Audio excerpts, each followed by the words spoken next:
गुरुभ्यो नमः। ओम ऐं ह्रीं क्लीं महादेव्यै नमः।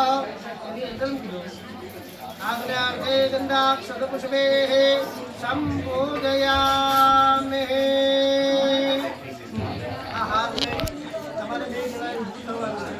હાર લઈ ત્યાં માતાજી બરોબર ને આપણા ઘરે તો આપણે હવન કરતા હોય ને મનવાળા એને યાદ કરવા પડે બરોબર. અહીંયા મનથી એને યાદ કર્યા એમની આજ્ઞાથી પણ આપણે તો અહીંયા આવીને જ આ શુભ કાર્ય કરીએ. તો તમારે બે જણાએ મંદિરે જવાનું માતાજી માટે હાર છે એ હાર એમને પહેરાવવાનો બરોબર છે. પગે લાગી આજ્ઞા લઈ તમે આવીએ